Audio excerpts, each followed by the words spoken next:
రాష్ట్ర వ్యాప్తంగా పచ్చదనం పెంచే కార్యక్రమాలు నిరంతరాయంగా కొనసాగాలంటూ మంత్రి కొండా సురేఖ అధికారులకు స్పష్టం చేశారు. హరితహారంలో జరిగినటువంటి కార్యక్రమాలు రానున్న సీజన్ కోసం తీసుకోవాల్సిన చర్యలపై సచివాలయంలో మంత్రి సమీక్షించారు. సంబంధిత ఉన్నతాధికారులు ఈ సమావేశంలో పాల్గొన్నారు. మొక్కలు నాటడం, నర్సరీలు, అటవీ సంబంధిత కార్యక్రమాల్లో ప్లాస్టిక్ వినియోగాన్ని వీలైనంత వరకు తగ్గించాలంటూ మంత్రి తెలిపారు.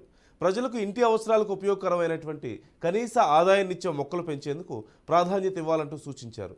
తమ ఆవరణలో చెట్లు నాటుకున్న వాళ్లకు కనీస ఆదాయం వచ్చేలా ప్రోత్సహించాలంటూ తెలిపారు. అందుకు తగిన చర్యలు తీసుకోవాలంటూ మంత్రి కోరారు. ఈరోజు నా ఛాంబర్లో హరితహారం మీటింగ్ జరగడం జరిగింది. దీంట్లో forest, environment, Panchayati Raj, urban development, HMDA వీళ్ళందరూ, అదేవిధంగా మున్సిపల్ కార్పొరేషన్ హైదరాబాదు, హార్టికల్చరు అందరూ కూడా పాల్గొనడం జరిగింది. దీని మీద పిఆర్ కూడా పాల్గొనడం జరిగింది.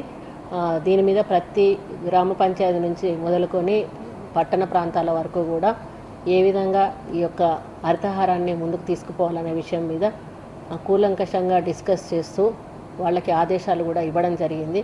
ఆ ప్లాంటేషన్ చేసేటప్పుడు ఏదో మామూలు ప్లాంటేషన్ చేయడం కాకుండా ప్రజలకు ఉపయోగపడే విధంగా మెడిసినల్ ప్లాంట్స్ కానీ లేకపోతే ఇన్కమ్ జనరేటింగ్ ప్లాంట్స్ కానీ చేసినట్టయితే గ్రామ పంచాయతీ కానీ ఇండివిజువల్గా రైతులకు కానీ అదేవిధంగా ఇన్స్టిట్యూట్స్కి కానీ అటువంటి ప్లాంట్స్ ఇచ్చినట్టయితే మనం గ్రీనరీని డెవలప్ చేసినట్టుగా ఉంటుంది, అదేవిధంగా రెవెన్యూని కూడా పెంచుకున్నట్టుగా ఉంటుందని ఇన్స్ట్రక్షన్స్ ఇవ్వడం జరిగింది.